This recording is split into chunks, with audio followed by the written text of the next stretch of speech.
Pineland. I am your host, Tom Kaczynski. It is Saturday, June 11th, 2022, and I'm here not in southern Maine, where I usually, or excuse me, not in northern Maine, but I'm actually in southern Maine, which is, of course, painful for me because, I don't think life starts south of the Penobscot River. But nonetheless, I am here with you, so I hope you're all having a good day, and Lord's blessing be upon you this day.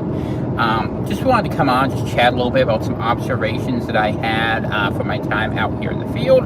I haven't been following news super closely lately, so if there's anything you want me to talk about, you're going to have to give me some hints. I do know that they've been having that ridiculous show trial in Washington that I have no interest in commenting upon, other than to observe that this is not going to distract people from the reality that they cannot afford the gas, which means they cannot afford the food, which means the energy costs. But I mean, the thing that's kind of crazy to me is I'm out here. It's a lovely Saturday here in Maine. I went shopping, and I went shopping actually Friday night as well at a different place. But I was watching people in their shopping habits, and I will tell you that most people, I think, are going to be completely blindsided by the things that are going to be coming in the days ahead, where the availability of food and fuel are. Hey everybody, yeah, I'm literally on the interstate, I'm actually on I-95, and I'm in an area where this should work fine, so if it doesn't, that's a curious thing, but whatever, because like I said, I'm down in part of Maine. I'm usually not visiting, and it takes quite a while for me to get down here, which is okay. Actually, let's put this on cruise control, because I'll pay better attention that way. I like that better. Okay, good. So, what I was saying was, I noticed people really haven't changed their shopping behaviors. Like when I went to Walmart, okay, I went and I had a budget of $300. And one of the things that I noticed when I was there was that a lot of people were just buying what they used to buy, and that there were a lot of supplies. I'm quite heartened to see that the big jumbo family-sized cans of green beans and corn were back. And I know these are weird things to look for, but if you can get that for $1, I mean, this is how you have to think, right? You get a thing of that for $1, you get a thing of green beans, a thing of corn, get a big bag of rice, and some ground beef.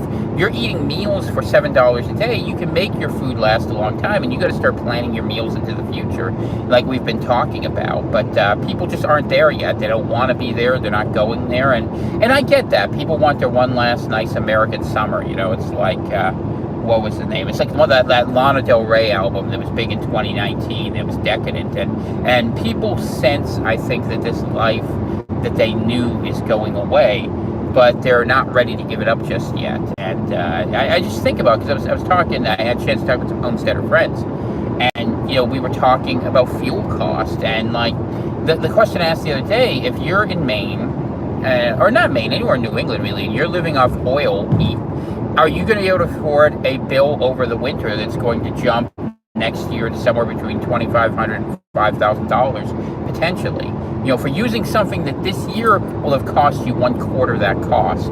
And I don't think people are thinking ahead to that. I don't think they're budgeting for that. They're not buying it. But it's interesting when things get funny, Just for the record, I mean, for Mainers, you can appreciate this. I'm actually somewhere between Waterville and Augusta on 95 southbound. And I'll just tell you this thing. This is crazy how lousy this is working, because I have 5 bars, but who knows? YouTube's YouTube. And by the way, this is what Maine looks like. If you never had a chance to visit, you can see out the side mirror. You can see the cars full to the brim. Actually, let me give you a yard sale report. Not that you guys care, but I'm excited. So, you guys know my library's been a bit of a mess, but I was able to score 2 bookshelves for $30 today. Very, very excited about that. So, my library will move a big chunk closer to being settled and organized. It's not going to be done yet. There's still work that needs to be done. There's no doubt of that. There's a lot left that needs to happen there. But definitely a big step in the right direction in terms of being able to do that, and I'm very excited about that. So then I can talk about some other things like the Huguenots that I'm reading about, and I finished the John Coleman book on the Tavistock Institute. People don't realize England has screwed over the West so many different ways. A lot of people like to blame a certain tribe for things, and I get that, and there's plenty of financial responsibility there. But if you look at the history of when that really started to be a problem, you have to start looking about that connection with the British Crown. And I don't say that to my friends in England or Scotland or Ireland. I know Northern Ireland's separate, I get that. Or to the Welsh. But the Crown has done some really dastardly work. And when you start to look at their psychological engineering operations, I mean, the big thing I've been working on mentally is trying to decondition myself from all the expectations which I've come to think, are things that are natural. And a lot of things we think are natural have always been done this way, it's the way it should be, aren't. And that it makes you really start to question, if you put it this way, I'll put it a different way. This is how I actually think of it.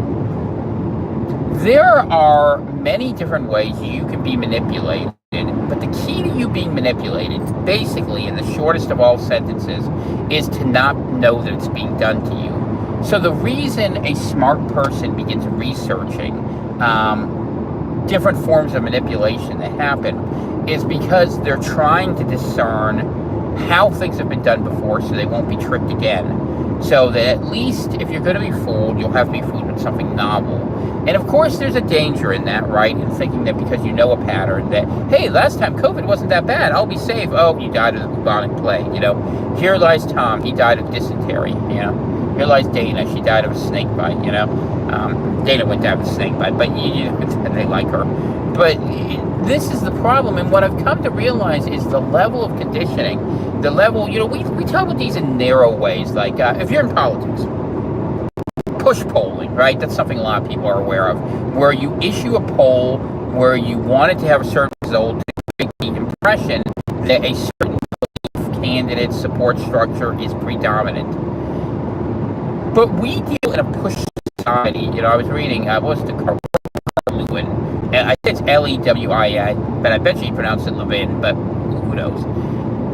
And the interesting thing is, a lot of people who read about the nefarious deeds with which we deal of global elites, okay?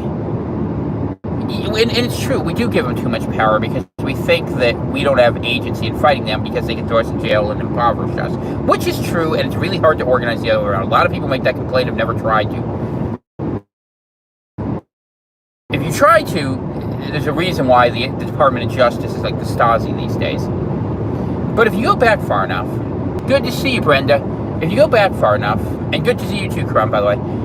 If you go back far enough, what you start to find is that what was done was that we were put in situations where we were so conditioned from schooling, through the media, through all these sorts of things, to a certain sense of conclusions that it's very hard to step outside that box.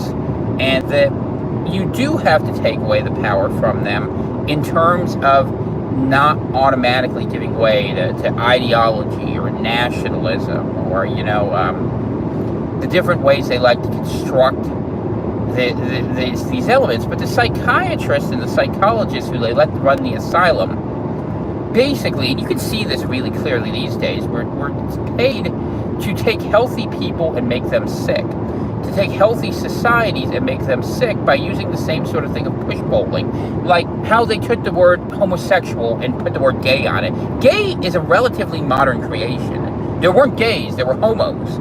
And I know I'm probably getting in trouble for saying those words, but this is just the linguistics of it, that they rebranded, that this was something that they thought, oh, that's something that sounds less threatening, and so they go after the family. Or like, give you another example. Like women, and John Coleman was talking about this, how they found women news anchors with shrill voices and very masculine styles of dress. Think of Hillary Clinton, actually, as the perfect archetype, right? And that they create these things to separate men from wanting to have their natural impulse to even listen to women or consider women and all these things. And that they used a couple exemplars to set up the whole new formula. So they did this. But all of that was done very deliberately as a matter of psychological conditioning, where what basically happened was that the people in charge, and all right, I'm back to the point I wanted to make earlier, that we look for books about ideology, we look for things that are dramatic, and they're true enough, like Orwell and Huxley, but you go deep. Okay, I'm back. So what I was trying to